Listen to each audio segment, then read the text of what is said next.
Hormuz strait को लेकर संयुक्त राष्ट्र में जो घटनाक्रम चल रहा है वो सिर्फ एक समुद्री रास्ते की सुरक्षा का मामला नहीं, बल्कि ये दुनिया की महाशक्तियों के बीच एक बड़ी डिप्लोमेटिक वॉर बन चुका है। अमेरिका के समर्थन वाली जिस प्रस्ताव पर बहरीन ने पूरी ताकत झोंक दी थी, उसका रुक जाना इंटरनेशनल पॉलिटिक्स में एक बहुत बड़ा मोड़ है। इस पूरे मामले को आसान भाषा में समझे तो एक ऐसी शतरंज की बिसात है जहां एक तरफ अमेरिका और उसके साथी हैं, तो दूसरी तरफ चीन, रूस और फ्रांस अपनी चालें चल रहे हैं।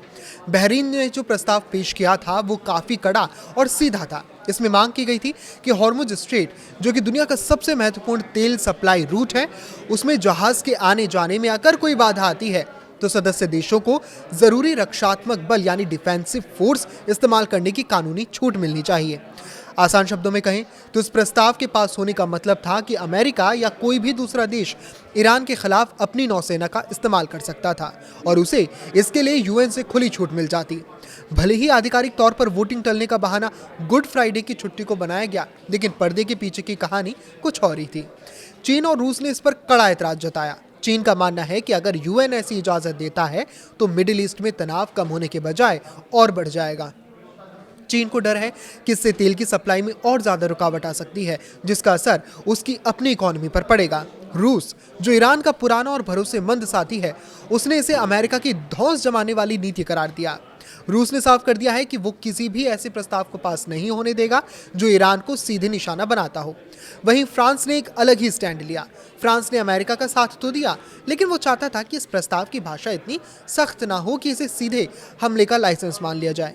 फ्रांस का कहना था कि सैन्य कार्रवाई को सिर्फ बचाव तक ही सीमित रखना चाहिए, ना कि इसे किसी जंग की शुरुआत बनानी चाहिए, क्योंकि अगर ये देखने वाली बात है कि ये रास्ता ओमान और ईरान के बीच स्थित है। अगर यहाँ कोई जहाज डूबता या कोई देश रास्ता रोक देता है तो भारत समेत पूरी दुनिया में पेट्रोल और डीजल के दाम रातों रात बढ़ जाते हैं। और अभी तक जितने भी युद्ध अभी तक हुए हैं और हो भी रहे हैं, वो इस हॉर्मुज स्ट्रेट के पार हो रहे हैं। लेकिन अगर इस प्रस्ताव को मंजूरी मिल जाती है तो स्ट्रेट ऑफ हॉर्मुज भी जंग का अखाड़ा बन जाएगा, यानी उसके अंदर भी पनडुब्बी से लेकर युद्धपोत तक उतर जाएंगे और यहाँ पे भी युद्ध होता नजर आएगा। हाल के दिनों में ईरान पर आरोप लगे हैं कि उसने यहाँ जहाज़ों को रोका, जिससे ग्लोबल मार्केट में हड़कंप मचा हुआ है। यूएन में फोर्स यानी ताकत इस्तेमाल करने की इजाज़त देना बहुत ही रेयर बात है। ऐसा बहुत कम बार हुआ है जब दुनिया के देशों ने मिलकर किसी देश के खिलाफ सैन्य कार्रवाई की मंजूरी दी हो। 1990 में जब इराक ने कुवैत पर कब्जा किया था, तब ऐसा प्रस्ताव आया था। उसके बाद 2011 में लीबिया के वक्त भी ऐसा ही कुछ हुआ था। अब हॉर्मुज के लिए ऐसा प्रस्ताव दिखाता है कि अमेरिका इस मामले को कितनी गंभीरता से ले रहा है। फिलहाल वोटिंग टलने से बहरीन और अमेरिका को अपनी रणनीति दोबारा बदलनी पड़ेगी।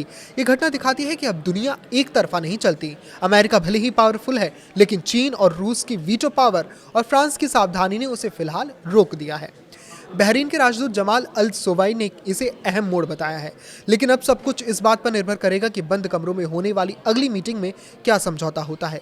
निष्कर्ष ये है कि हॉर्मुज स्ट्रेट की ये लड़ाई अब केवल जहाज़ों को बचाने की नहीं, बल्कि इस बात की भी है कि समंदर पर राज किसका चलेगा। आने वाले दिन ग्लोबल इकोनॉमी और मिडिल ईस्ट की शांति के लिए बहुत ही क्रिटिकल होने वाले हैं।